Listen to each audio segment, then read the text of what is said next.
next morning. So hey everyone, welcome back to my channel Rashmi Ranjeet Singh official. I hope कि आप सब अच्छे होंगे, अपनी लाइफ में बहुत कुछ अच्छा कर रहे होंगे।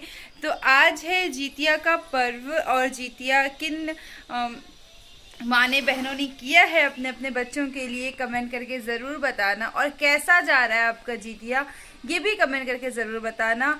तो आज ना बहुत ज़्यादा गर्मी है यहाँ पे, मतलब कल का मौसम फिर भी बहुत अच्छा था और आज का मौसम बहुत ज़्यादा गर्मी है। धूप इतनी तेज़ की है ना, और ऊपर से लाइट भी बीच में जा रही है बार बार।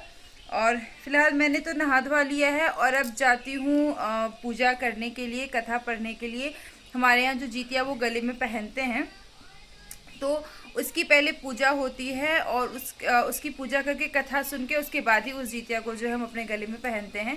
तो अभी बस सारी तैयारी हो गई है। हमारे यहाँ ना डाली नहीं भरती है, जिससे मेरे मायके साइड में डाली भरी जाती है और पूरी डाली भरी जाती है। आपका फल, नारियल और अलग अलग तरीके के जो कुछ बनते हैं मिठाइयाँ, वो सब चीज़ें होती है। कुछ पत्ते होते हैं जैसे कि बांस का पत्ता, मान का पत्ता, ज्यूल का पत्ता, कुछ और भी एक दो पत्ते होते हैं। उन सारी चीज़ों से जो डाली भरी जाती है और नेक्स्ट डे जो होता है ना, बेटा उस डाली को उघाड़, मतलब पूजा खत्म होने के बाद उस डाली को उघाड़ना हमें कहते हैं, मतलब हटाता है उन पत्तों को उसके ऊपर से, और फिर जो वो प्रसाद है वो सब में बांटी जाती है। लेकिन यहाँ मेरे ससुराल में वैसा कुछ नहीं होता, बस जितिया की पूजा करके और उसे गले में पहन लेना होता है।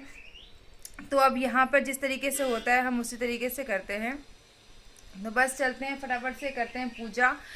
पतिदेव जी भी जा चुके हैं गुड़गांव, उन्हें कुछ वहाँ पर काम था तो वो वहाँ चले गए। रुचि काम पे चली गई और मैं और दीदी फिलहाल घर में हैं। तो फटाफट से कथा सुनते हैं और आप सब भी चलो साथ में, आप सब भी कथा सुनो। जितना हो सकेगा वो सुनाने की कोशिश करूँगी, तो व्लॉग में बने रहना।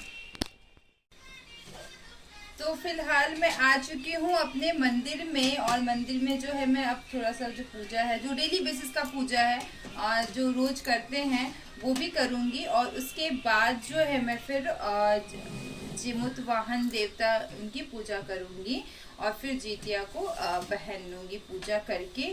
तो फिलहाल जो है मैं इसी प्लेट में करने वाली हूँ वो पूजा, और बाकी तो इधर जो प्रसाद वगैरह है वो पहले मैं चढ़ा दी।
जीवित पुत्री का व्रत में चिल्हो सियारों की एक कथा भी सुनी जाती है। वह संक्षेप में इस प्रकार है। एक वन में सेमर के पेड़ पर एक चील रहती थी। पास की झाड़ी में एक सियारिन भी रहती थी। दोनों में खूब पड़ती थी। चिल्हो को कुछ भी खाने को लेकर आती, उसमें से सियारिन के लिए जरूर हिस्सा रखती। सियारिन भी चिल्हो का ऐसा ही ध्यान रखती थी। इस तरह दोनों के जीवन आनंद से कट रहे थे। एक बार वन के पास गाँव में औरतें जितिया की पूजा की तैयारी कर रही थी। चिल्हो ने उसे बड़े ध्यान से देखा और अपनी सखी सियार को भी बताया। फिर चिल्हो सियारों ने तय किया कि वह भी यह व्रत करेंगे। सियारों और चिल्ले ने जितिया का व्रत रखा। बड़ी निष्ठा और लगन से दोनों दिन भर भूखे प्यासे मंगल कामना कर व्रत में ही व्रत में रही, मगर रात होते ही सियारिन को भूख प्यास सताने लगी। जब बर्दाश्त न हुआ तो जंगल में जाके उसने मांस और हड्डी पेट भरकर खाया। चिल्लो ने हड्डी चबाने की करकर की आवाज सुनी तो पूछा कि यह कैसी आवाज है। सियारिन ने कर दिया बहन, भूख के मारे पेट गुड़गुड़ा रहे हैं, वही उसी की आवाज है। गंधर्वों के राजकुमार का नाम जिमुत वाहन था। वे बड़े उदार और परोपकारी थे। जिमुत वाहन के पिता ने वृद्धावस्था में वानप्रस्थ आश्रम में जाते समय उनको राज सिंहासन पर बैठाए, किंतु उनका मन राज पाठ में नहीं लगता था। वह राज्य का भार अपने भाइयों पर छोड़कर स्वयं वन में पिता की सेवा करने चले गए। वन में ही जिमुत वाहन को मलयवती नामक राजकन्या से भेंट हुई और दोनों में प्रेम हो गया। एक दिन जब वन में भ्रमण करते हुए जिमुत वाहन काफी आगे चले गए, तब उन्हें एक वृद्धा विलाप करती हुई दिखी।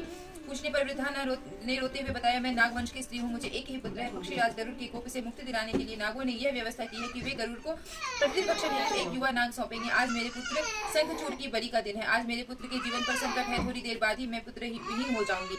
एक स्त्री के लिए इससे बड़ा दुख क्या होगा कि उसके जीते जी उसका पुत्र न रहे। जिमुत वाहन को यह सुनकर बड़ा दुख हुआ। उन्होंने उस वृद्धा को आश्वस्त करते हुए कहा, डरो मत, मैं तुम्हारे पुत्र के प्राणों की रक्षा करूंगा। आज उसके स्थान पर स्वयं मैं अपने आप को उसके लाल कपड़े से मैं ढककर वैद्य शिला पर लेटूंगा, ताकि गरुड़ मुझे खा जाए, पर पुत्र तुम्हारा बच जाएगा। इतना कहकर जिमुत वाहन ने शंखचूड़ के हाथ से लाल कपड़ा ले लिया और वे उसे लपेटकर गरुड़ के बलि देने के लिए चुनी गई वध्य शिला पर लेट गए। नियत समय पर गरुड़ बड़े वेग से आए और वे लाल कपड़े में ढके जिमुत वाहन को पंजे में दबोचकर पहाड़ के शिखर पर जाकर बैठ गए। गरुड़ ने अपनी कठोर चोंक का प्रहार किया और जिमुत वाहन के शरीर से दर्द से कराहने लगे। अपने पंजे में जकड़े प्राण की आंखों में से आंसू और मुंह से कराह सुनकर गरुड़ बड़े आश्चर्य में पड़ गए, क्योंकि ऐसा पहले कभी न हुआ था। उन्होंने जिमुत वाहन से उसका परिचय पूछा। जिमुत वाहन ने सारा किस्सा कहा सुनाया कि कैसे एक स्त्री के पुत्र की रक्षा के लिए वह अपने प्राण देने आए हैं। आप मुझे खाकर भूख शांत करें।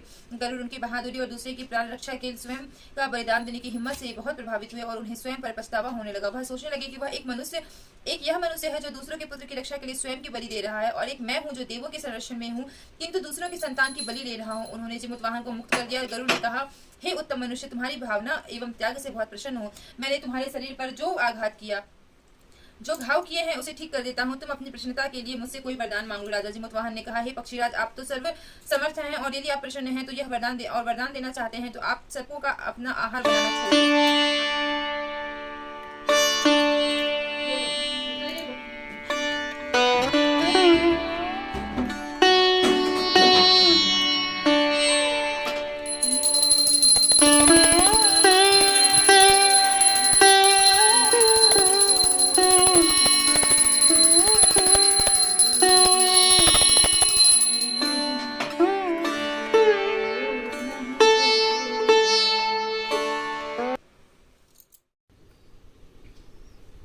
तो हो गई जीतिया की पूजा और अब मैं जो है इस जीतिया को पहन लेती हूँ।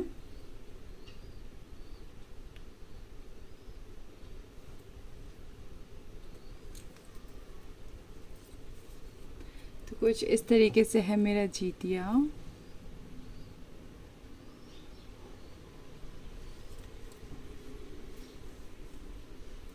ये मैं बहुत कम ही पहनती हूँ, मतलब जीतिया मैं पूजा वगैरह करके पहनती हूँ, कुछ दिन पहनती हूँ, फिर मैं इसे रख देती हूँ, क्योंकि बिल्कुल ऐसे चिपका हुआ है ना मोती का, तो वो मतलब अजीब सा, वो मुझे सटा हुआ बिल्कुल वो पसंद नहीं है। तो अभी ये हो गया। फटाफट से मैं चलती हूँ रुद्र को सुलाने के लिए, क्योंकि फिर मुझे रौनक को लेने के लिए भी जाना है और उसकी भी बस आने वाली है। उसकी बस आने का भी टाइम हो ही गया है, तो फटाफट से पहले रुद्र को सुला दी हूँ। बहुत बदमाशी कर रहा है, बहुत ज्यादा बदमाशी कर रहा है। तो मिलती हूँ आपसे थोड़ी देर में। One eternity later. तो आ चुके हैं पतिदेव जी अभी गुड़गांव से। जैसा कि मैंने आप सबको बताया था कि पतिदेव जी गए हुए हैं गुड़गांव, और अब वो आ चुके हैं। अभी जस्ट आए हैं। तीज की तरह ही हुआ है फिर से कि पूरे दिन घर पे नहीं थे और शाम को लेट आए हैं।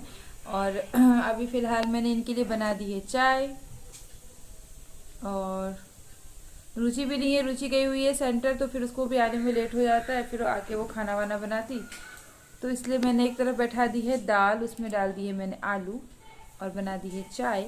अब आके वो लोग अपना चावल वगैरह बना लेंगे। आज सिंपल सा खाना खा लेंगे। अभी तक तो मेरी हालत बिल्कुल ठीक है, बाकी देखते हैं जैसे जैसे अब रात होती जाती है तो क्या हालत होती है वो देखने वाली होगी।